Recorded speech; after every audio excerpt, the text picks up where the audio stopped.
Hey guys, sorry about that. Window minimized, ended the recording. I am back. We had just read about the Gates of Judgment.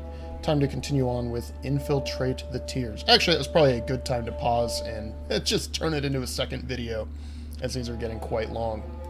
Infiltrate the Tiers. History would remember the Gates of Judgment as the first battle of the conquest.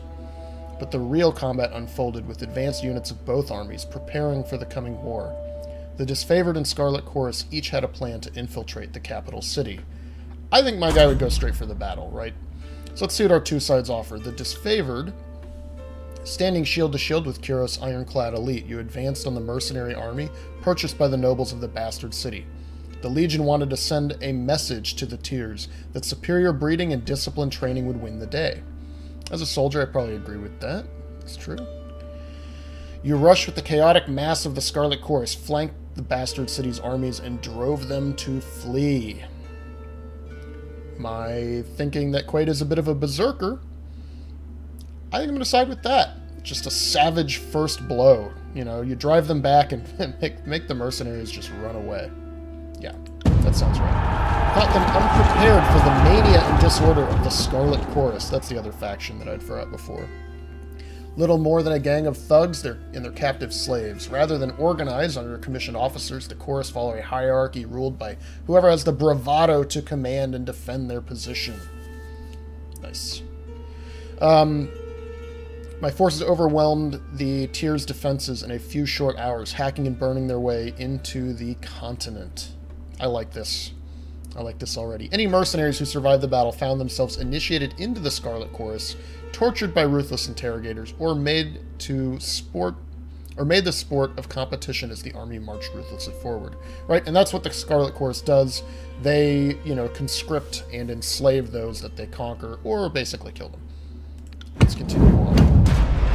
Continuing the conquest of the city on the left here. To judge the enemy, the soldiers of the Tiers fell by the hundreds, and Kuros' armies could not agree on how to handle what few survivors they dragged back to camp. Befitting your role, the commanders remember, because I'm the Fatebringer. I make decisions on behalf of the army. I'm not part of either of the two main armies, the Disfavored or the Scarlet... Shoot, why can I never remember their names? Or the Scarlet Chorus. Instead, I work for sort of the guy that's over both of them. Befitting your role, the commanders turn to you to decide the fate of those who occupied the prisons and pens. So the Disfavored, need slaves to haul their gear, dig latrines, keep their pallets warm at night. You consign the survivors of the battle to their subservient role among Graven Ash's troops, or give the prisoners a chance to serve in Kuros' army or die. The Scarlet Chorus is in need of extra troops to fill the vanguard of your former enemies. Or the other option is feeding the host. Against the most optimistic projections, the Disfavored and Scarlet Chorus made short work of the local defenses. They did so well that the armies quickly outpaced their supply caravans. Troops were plentiful, but food was scarce. And they had time to execute one plan to secure provisions. Confiscate food and supplies from traveling merchants.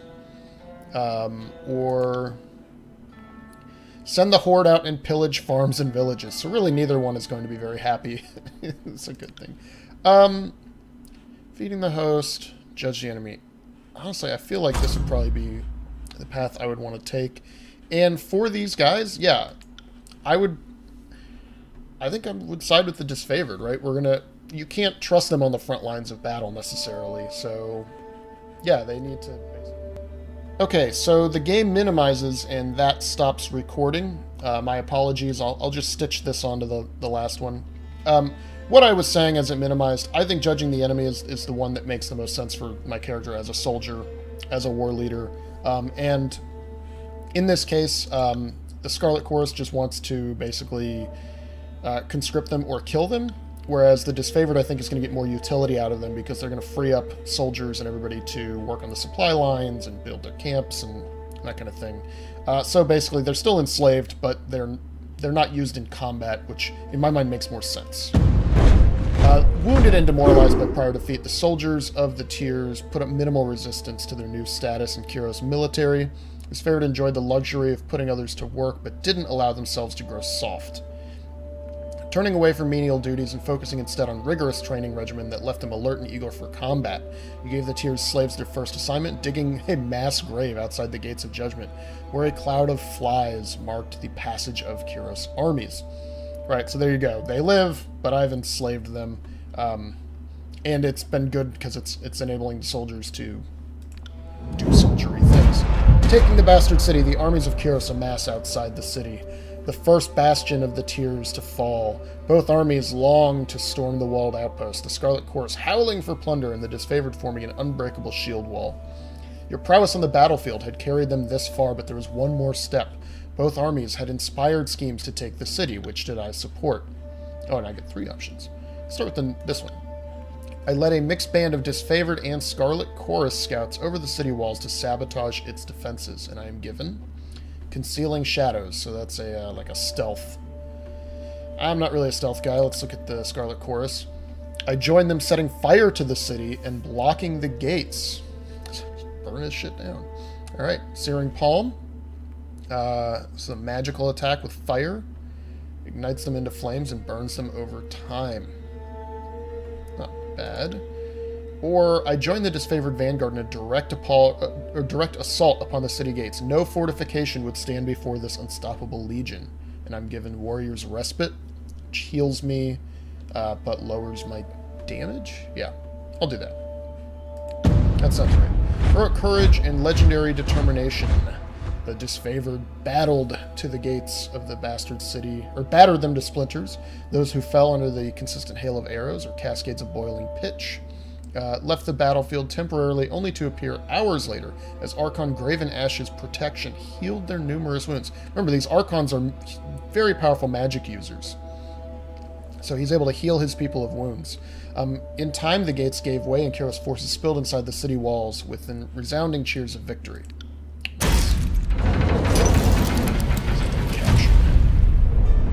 This has kind of a Game of Thrones intro feel to it, right? The moving cities. The bastard city settled into a new state of normalcy, with every tower displaying Kyros' banner. Your name was whispered alongside rumors of a decorated career to come. The armies divided into 2 fronts and migrated south. Tunyon sent word that you were to join the next frontier of Kyros' conquest, either as judge and overseer of the settlement of Lethan's Crossing or as a war advisor. Well, I'm a soldier. All right, so I'm going to be the war advisor and advance into Apex. Huh. Smith and mages, establish a flow of weapons. Well, as useful as that is, again, I think if I had picked a diplomacy or magic character, you know, build, I would have gone with that. Let's go to Apex. Second year of conquest.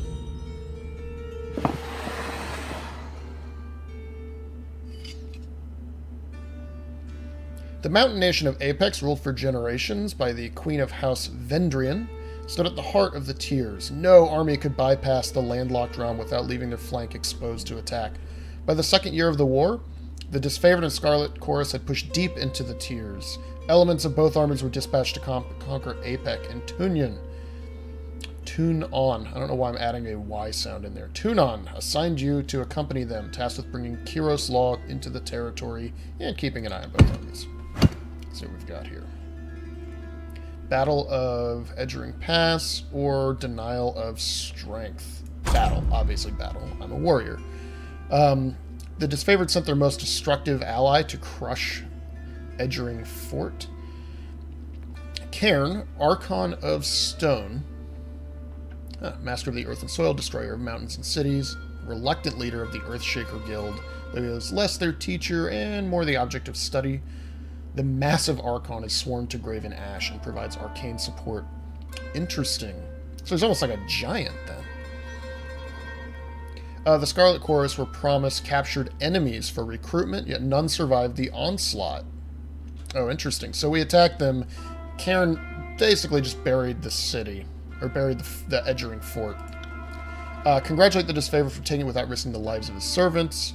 At this stage of the campaign, it's vital to use any advantage to mitigate any losses, or uphold their claim and demand that the youngest scouts join.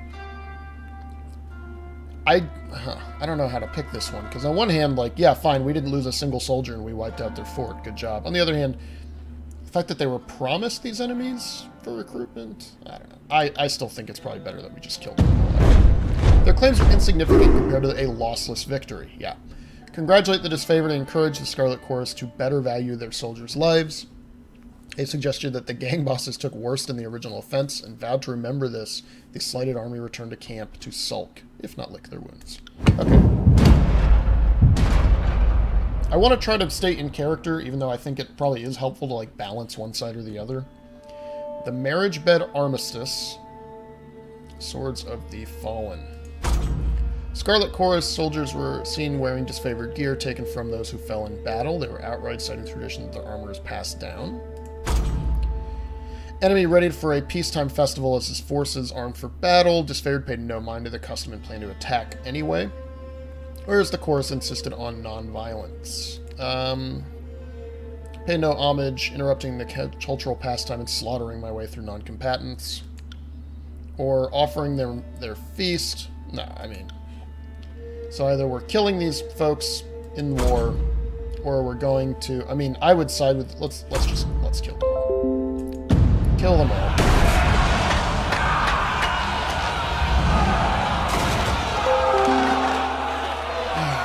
Windows, why are you such a chore? Yeah, I know that last video was only 4 minutes long because you crapped out on me. The disfavored marched onto the realm of Apex, setting fire to decorations, putting any brave revelers to the sword. The chorus sat out the battle in uncharacteristic respect, earning the ire and confusion and amusement of the voices of Nerat. Right, this is this weird guy who's the Archon of Secrets and might be mad. You contented yourself in knowing that the tiers must submit. No indulgence would be made for uncooperative foes. Yeah, I mean, I'm a conquering soldier. I'm here to win. The Fall of Apex. Pleased by your support of the disfavored battle plan, the Archon of War selected you for a vital mission to meet the enemy and negotiate surrender, allowing Kyros forces to declare victory and move onward. How did I orchestrate their surrender?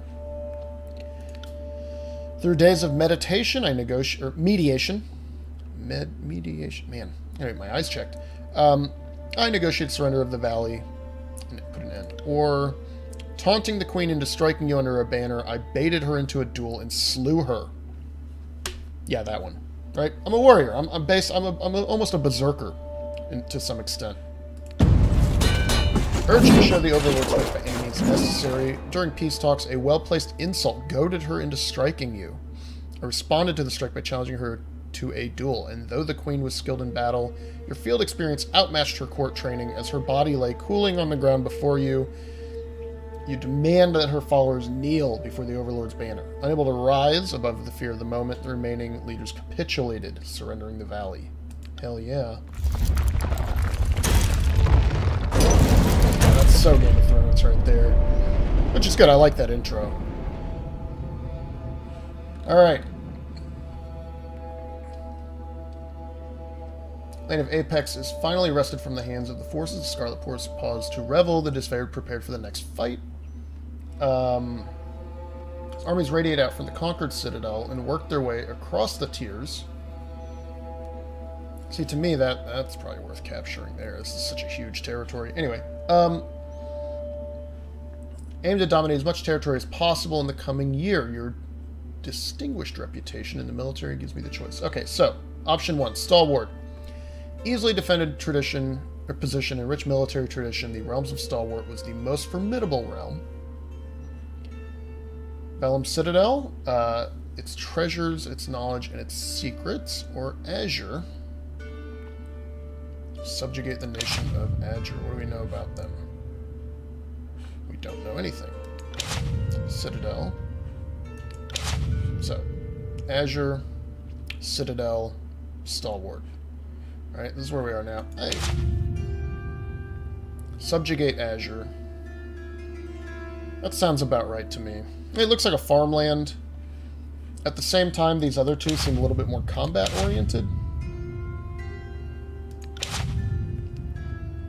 Yeah, I mean, I want to attack the Citadel or I want to attack Stalwart, right?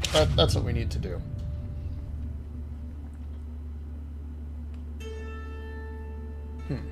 This is a tough choice. And I don't know a lot about these regions, right? Just that this is a rich military tradition. So this is like a strong enemy, militarily. This seems to be more geared toward the magic and the treasures, right? Knowledge and secrets. And this is just subjugating the nation. And he dispatches the Archon of Stone, who was the guy that we worked with last time, to collapse that fortress. And these are, I think... That's interesting. You know what? Let's do Azure. I want to work with this Archon of Stone. I think that would be interesting. And this is a huge swath of territory. Look, it's completely walled off. And if it's, you know, valuable farmland and that kind of thing, it seems like it'd be a really good option for demoralizing the rest of the community. Once the richest settlement of the tiers, set on verdant, fertile plain. As the disfavored clash with Azure's defenders, the Scarlet Chorus contended against the region's tribal beastmen who protect their ancestral lands with fury. Kairos dispatched the Archon Cairn to break the stalemate and force Azure into submission. The colossal man of stone and flesh arrived as instructed, but earning his cooperation was a tall order, even for you. This is awesome. As tall as the kills, Cairn is Archon of Stone, master of the earth and soil, destroyer of the mountains and cities. God, the guy's a freaking golem. The destruction of Azure, stalked by shadows. Let's take a look. After a roaming pack of beastmen slaughtered a disfavored patrol, the Scarlet Chorus responded by laying claim to the beasts for their army, while the disfavored readied a company to enact vengeance. The disfavored legion considered them beyond taming, and the butchering of their northern brethren needed to be brought to justice. Or Cairn, Archon of Stone, carved a deadly path through Azure, using his powers to blight the land. The Scarlet Chorus complained that his tactics left no farmland to feed the growing army. That's a good point. Since Cairn marched with the disfavored, the Scarlet Chorus held the legion responsible for the destruction. It doesn't matter, because he can do what he wants since he's its natural master, and they just need to figure their shit out. Or, you know, we should use the Earthshakers to repair the land destroyed by the Archon. Given that we are conquering this, right, we want to own this for the Overlord. That's not the worst option. How about this one? Deny them their spurious claim, and we're going to go on vengeance against the Beastmen. Or we don't get vengeance, and they can join the Beasts. I would rather do the other one. I'm interested in this Cairn guy for some reason, and I think I actually prefer that after he goes through and wrecks the place, they are required to reinvigorate it. Cairn's wave of destruction, the lands of Azure would soon be unable to sustain crops. But Kairos wanted a conquered land, not a barren wasteland. Yeah, see, exactly. The Scarlet Chorus voiced these concerns, and you backed them, going so far as to enlist disfavored mages for aid. Though loath to pause their studies and focus on agriculture, the mages grudgingly assented and traveled with the rearguard, working to heal the land as they went. That makes a lot more sense to me. Alright, next up. Cairn's Madness. Oh, that's interesting. I'm going to read these both. The Archon of Stone refused to join the war camp, loudly denying Kairos' claim over Azure. Nothing less than a full unit of soldiers could subdue the treacherous Archon, yet neither army was willing to risk lives to track him down.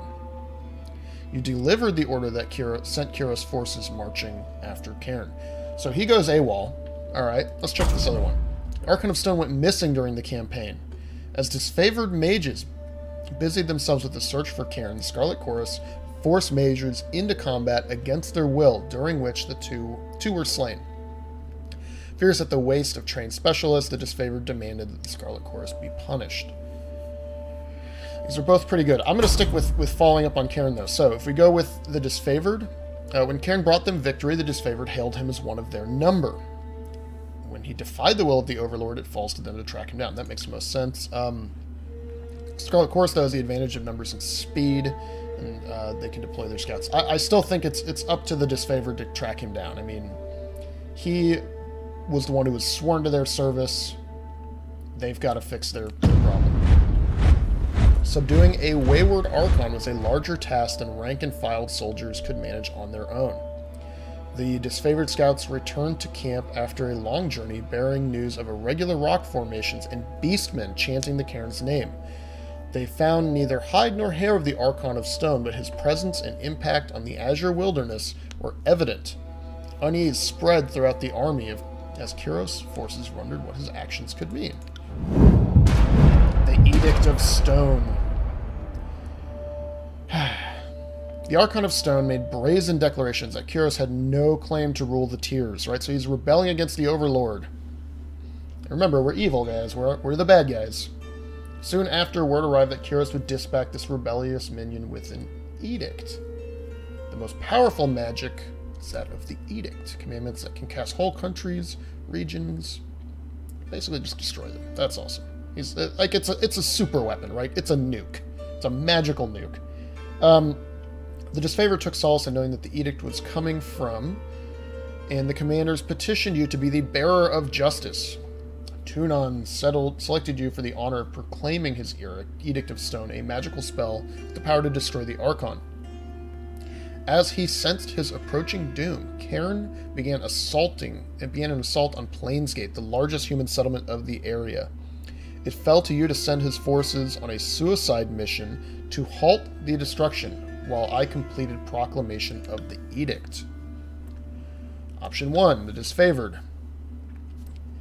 Knowing little chance of survival, I ordered them to march against the Archon of Stone as he neared the city of Planesgate. You hoped that the elite of the armies would delay him long enough for you to read the edict. Believing that there's a chance in the superiority of numbers, I sent the Scarlet Chorus to delay him. Or, I believe the only chance of slowing his assault was to commit the full force of his armies against him. Ooh, that's awesome. It was a desperate gamble if you were wrong. Nobody would be left to warn the other Archons of your failure. I'm doing it anyway. That makes most sense too. Everybody goes in, right? This is a being of immense magical power, and I am going to throw everything at him to delay him while I'm trying to read the edict that destroys him. The disfavored and Scarlet Chorus alike question the wisdom of this command. They're uncompromising. This approach was the only guarantee to halt the Archon's destruction. That's weirdly worded. I'm trying to destroy him, but they mean the destruction caused by the Archon. The disfavored phalanx shattered under his fury, and the Scarlet Chorus mob was reduced to a smear under his foot. The city suffered little damage at all as the armies kept him occupied, a small beacon of hope among the devastation. So that's good too, right? We're trying to conquer this land. We've already made efforts to try to reinvigorate the crops and make it livable.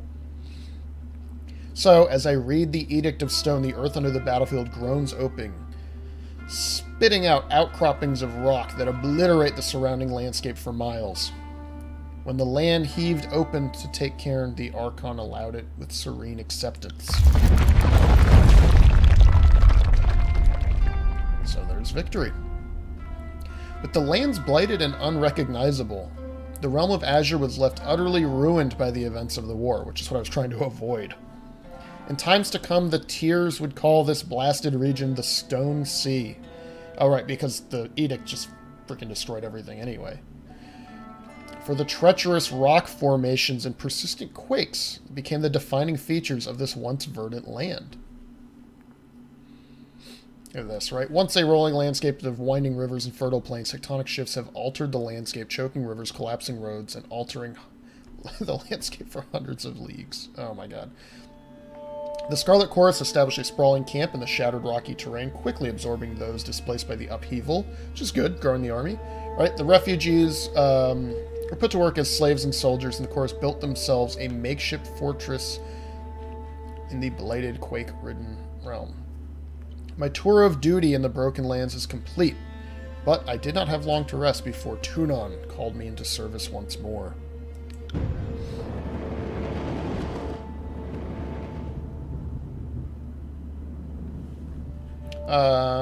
Yeah, no, I don't want to start over that.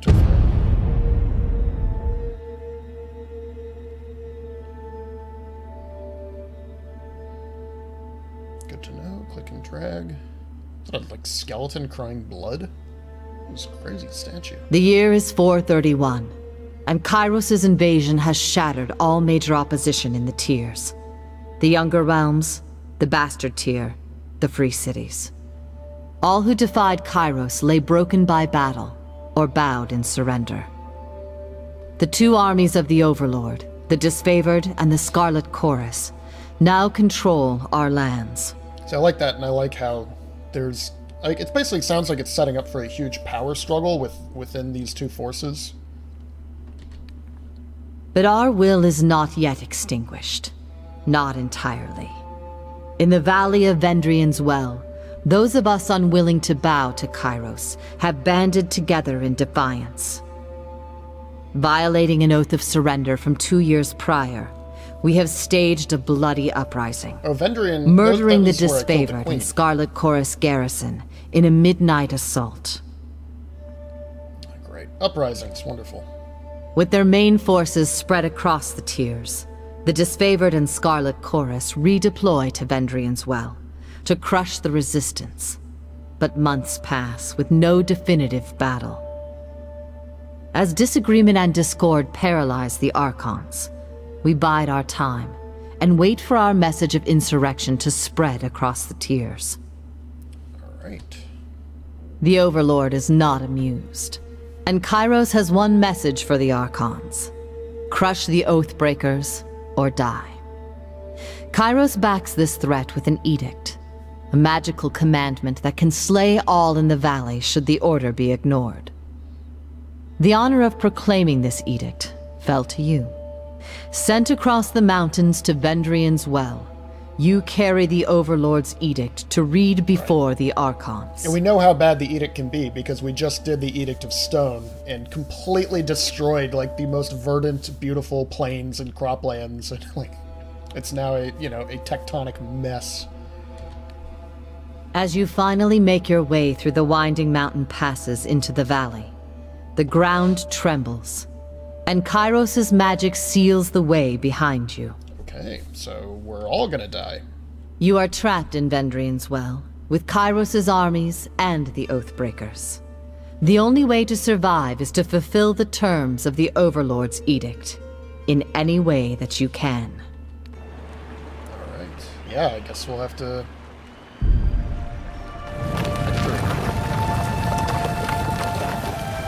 Fatefinder Quade, I presume. We've been expecting you. Aurora.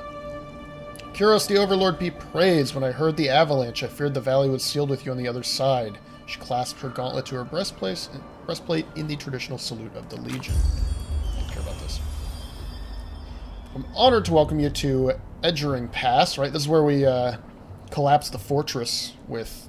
Actually, the Cairn went crazy later. So this is a historic area for us.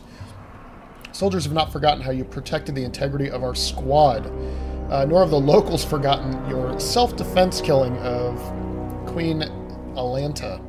Queen Slayer. Nice, Queen Slayer. Okay, good. God. Oh, I have a reputation. She shakes her head, holding back a chuckle. A shame we cannot offer you a more festive welcome. Such things will have to wait until we deal with the insurrection. Alright,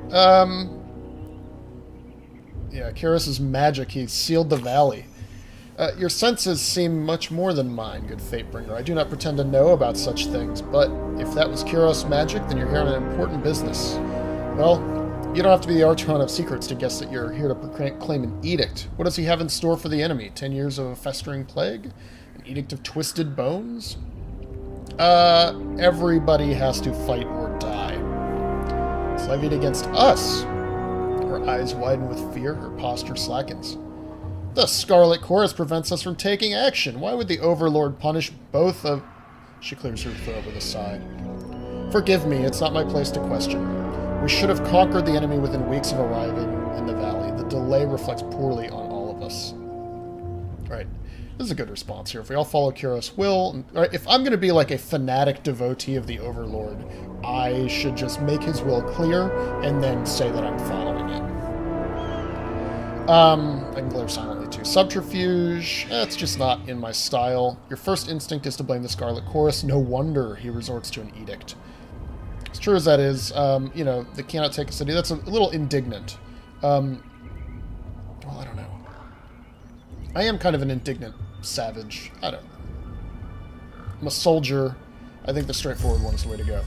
Wouldn't this mark the second time you're tasked with proclaiming an edict against our own? It must have been a grim task proclaiming an edict against Cairn, but someone had to deliver that traitor's execution. I sure hope you're right. That's all we need to do. Let's get our asses in motion. Put down this upbringing. Let's hope this lights a fire under the Archons to agree on a plan. I agree. Traveled a long way. I wouldn't keep you further. I'm sure the Archons will want to hear from you at... And her voice falls silent. Did you hear that? More runners. Third time this week. The Oathbreakers keep trying to send messengers through the mountains to gather up help from outside the valley. They're a bit too late for that now. Come on, let's show these Oathbreakers a good fight. Alright, and that's the honor of the Vendrian Guard.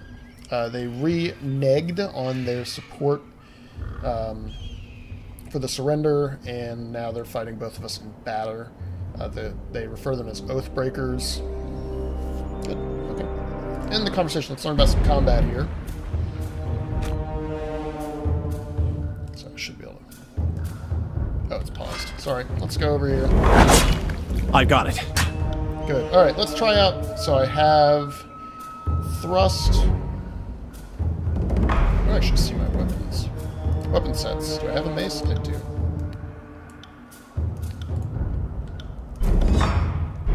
Okay, there's the mace. Got that out. Thrust. Cleave. Oh, good. It shows me my arc.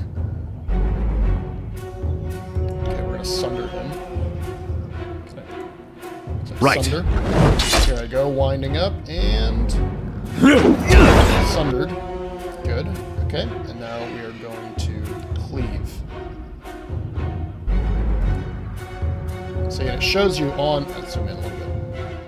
So it shows you what he's doing. He's just doing a regular attack, and I sundered him. He's sundered, he's wounded. And then I am now cooling down my next attack. So here it goes. And... Oh, crap, I'm gonna love this character so much. Let's loot his body. Just take it off. Yeah. On it. What's going on over here? Should be vigilant and deal with the remaining Oathbreakers in the pass. Okay, okay. That. Oh, there we go. Close this combat. Squeeze through the gap or move the boulder. Alright, let's continue on. Good. Alright, let's sunder this fool. Can't do that. Hold on, sunder. No? Can I sunder you? There we go. Sunder. And then stack up another one. I'm going to hit you with that thing, and then stack up the third one. See how it works. Sunder. So what is this attack? Thrust. Alright, cleave, which should hit them both. It's cooling down. Yeah. Ah, missed it. Alright, let's just hit him with a regular attack. Nice thing about my hammer is that it hits. Take that! You see how slow it is? Their attacks are a lot faster. Alright, hold down tab. Yeah, tab to javelin. Soldier, don't bother with me. Go down the pass, Drassus. You're wounded. That's not trivial. It's but a scratch. I've seen worse. Well, if you let me help. I said I'm fine. He moans and shakes his head. Graven Ash protects. You want to help the others, right? This is the Archon's power. We learned about this in the original Siege battle, where they would get struck down while attacking the gates or killed with boiling oil, and then he would heal them. The Archon of War is capable of shielding his soldiers from injury and fatigue, even from far away or as he sleeps. Right, so that's pretty cool. So conversation's over. So his guys, they don't need healing. Let's keep looting, because that's how this game works. Alright, take it all. Let's go. We got a friend over here. Try and catch me, worm. A young Scarlet Fury weaves around the Vendrian Guard attackers, avoiding their weapons with fluid grace. She nods in acknowledgement to you. The Sun Soldier, a breathless enemy soldier, passes a glance to her countrymen. This one's crazy. Too much lead in the water. should cut our losses and turn back. Alright, this will tell you. Oh, it tells you the faction, but it also tells you whether they like you, which they don't. Or wrath, in fact. They dislike me. Because here I'm completely neutral with both. Alright. Ha! Fatebinder. Here at last. Care to join me in putting these cowards out of their misery? Absolutely. Save some for me. For the realm of Apex, charge! They level their weapons in advance. Alright. Trouble is afoot. Let's get inside. Now, here's the way that this is going to work. What do we have? We have Sun Soldier, and Sun Soldier.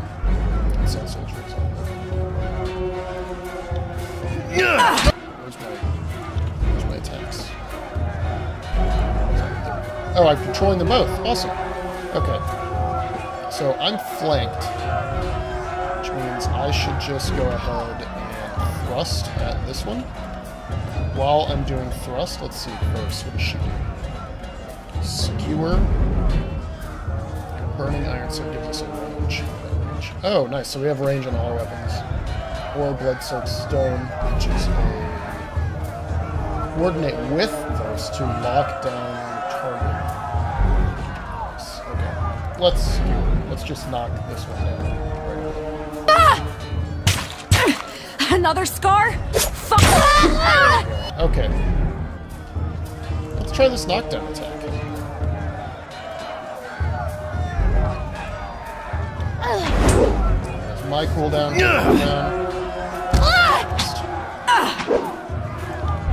Can't do that. Clicking is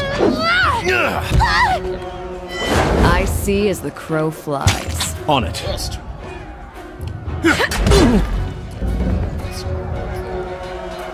Up that is to defeat the rebels in camp. I can tell you didn't spend the conquest in a diplomat's tent. Surveys the fresh quarters and has a satisfaction. That's right. I'm Verse, by the way. But there are more important things to take care of than introductions.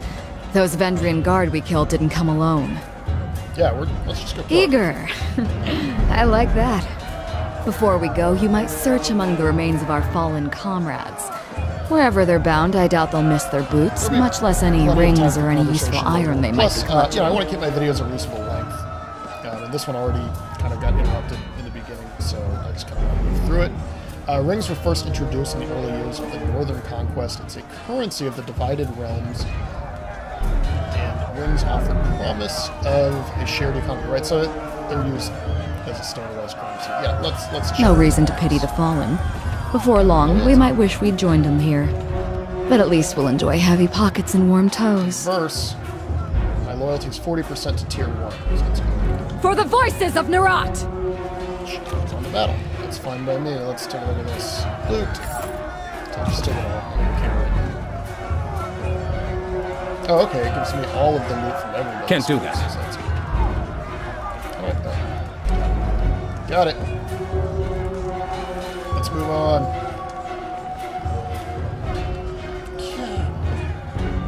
Oh, you guys don't even know. Tarkus Demos. Eyes forward, no looking back. The warrior roars with his falx held high. Falx is a symbol of the military law from Triers, adopted from scythes and azure. Curved blades from ages past. It's the weapon of peasants forced into battle. Oh, nice. Can we see it? I can't really see it. Queen Slayer. The warrior rears his back, swinging his arms as the invective hisses off his tongue. I've long dreamed of laying claim to your skull. So nice of you to present yourself. Verse, you just arrived at camp, and they already gave you a title. Impressive. As he signals for his men to charge, the sound of chanting rises from the south. Reinforcements, hurry! Alright, cool. So we got... Oh, there's the falx. See that big curved blade? Very cool. Mocking blaze of the Scarlet Quarters. Run down the Oathbreakers. Let none escape. Emerging from the red mob of reinforcements from the south, a blood chanter emerges at the head of the rabble. Right, so...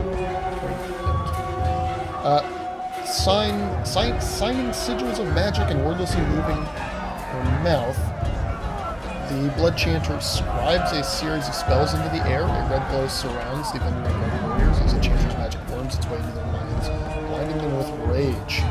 Hold position! You there, keep to the path! The warrior gestures along the canyon trail, but his soldiers turn their attention to the chorus, right? So she's casting magic to make them attack her and basically even their odds. Don't engage them, we need to run! His orders fall on deaf ears. He readies his weapon. Come Perfect. at Pause. So, we've got several. I am going to sunder him because he's our main bad guy. And then I'm going to thrust at him. And then I'm going to cleave him. And the reason I'm doing all three is because these guys are going to come up and probably come after me and get damaged. Meanwhile, Verse. His battle stance too. Oh, interesting. So, different stances. 3 whispers gives dodge.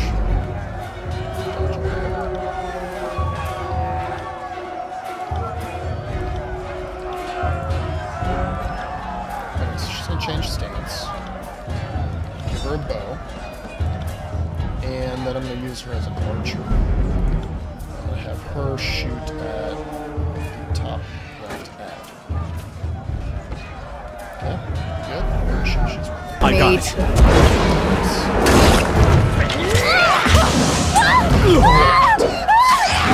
So keep attacking.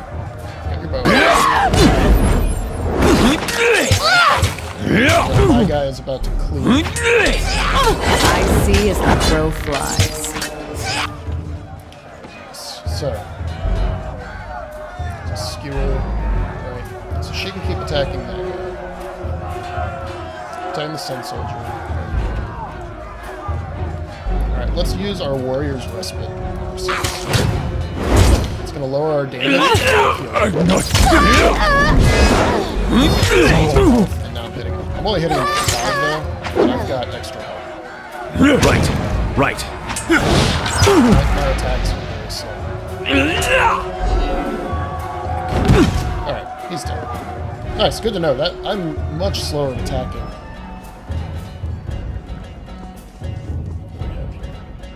Crescent Runner. Come quick, we have a situation on the cliffside. They have the commander. This is a disfavored person. Okay. Cool. Can I loot real quick? Let's loot. Looting is always good. Right, now this should clear all the bodies within a certain range. Oh, it tells me. Elemental Barrier, defense against paralyzed, burning, and frozen attacks, and Beast Blood Pollen. What does it say? Skulls bleached by the sun and picked clean by carrion birds are spiked in a roughly hewn post. It's the only heraldry the Scarlet Chorus needs. Yeah, I think I'm right at home with these folks. Loot. I'll worry about the rest of this stuff later, but let's find out what the situation is.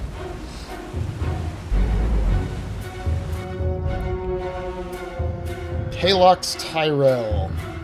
Stow your weapons, or we find out how long a man screams before hitting the ravine below. Cornered between a precipitous drop, a band of angry soldiers, the Oathbreaker warrior holds a disfavored officer at knife point.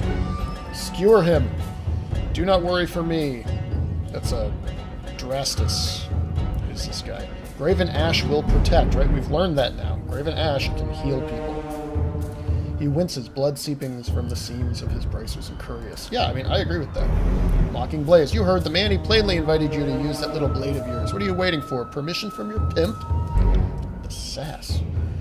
This blade, with a jerk of the knife, he slices off a clump of his matted hair. If you're so eager to see your ally dead, just step closer. Ah, here we go. This is my guy, exactly. It's a friggin' battle. Why kill that disfavored nobody when you could take a swing at the Queenslayer? The Queenslayer, pushing him aside, Halox Tyrell bounds forward with murder in his eyes. His charge ends somewhat abruptly as the disfavored soldiers step in, weapons out, and butcher Tyrell. Dazed but alive, Drastus lets out a long sigh and struggles to his feet. Yep, you're done. Karos be praised, that Oathbreaker fought with the Rage of Cairn himself. The Rage of Cairn?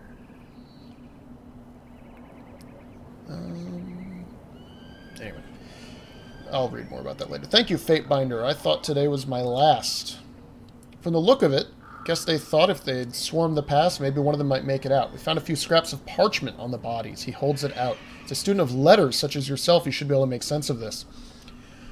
Oh, interesting. So these are, right, the disfavored are the elite soldiers, right? They're the highly trained, well-armed and armored, smaller elite bunch versus the Scarlet Chorus, who are basically like conscripted mad hordes of people. But they can't read. Literacy is rare in the Northern Empire, where the disfavored are born and trained. Time spent reading and writing is, after all, time not spent sparring and readying one's mind and body for battle. Yeah, let's examine it. Repeating the same message in different written scripts, the parchment explains the Vendrian's Guard desire to overthrow Kiros Archons, rout their armies from the tiers.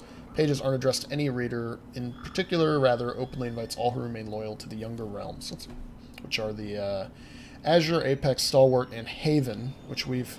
Azure we completely destroyed. Apex we are back in right now, they've rebelled. Stalwart we did not go to, and Haven we did not go to. I don't even know if we had a chance to go to Haven, actually. Recruitment material. They're trying to bring more traders to the fight. But from the look of it, he kept them from slipping out of the valley. We kept them from slipping out of the valley. Whatever they hope to accomplish, I think their plan died here. True that. Archons are expecting you. When you're ready, leave by the gate to the southeast. Follow the trails down slope for a few hours. You'll see campfires leagues away. I can't miss it. Good to know. Alright, we're at like 45 minutes. It's probably a good spot to get our looting done. I'll pause from here. Companion combos. Yeah, we learned about that already. Know all about that. I'll explore camp a little bit, maybe sell stuff if that's possible, but this is our first location. Yeah, see, it tells us all these different things are around here, as well as our people. But, really quick, let's save our game. New save game file. And, yeah. I've been Quade, playing as Quade, the beastly, you know, mace-wielding... I don't like that armor, that looks ugly. Warrior. And yeah, we're right in the middle of the game Tyranny. Brand new, just released, isometric RPG. So tune in for more Tyranny. I'll definitely try to put out videos pretty frequently. But I'd say it's pretty cool so far. Pretty cool. Yep. See you guys later.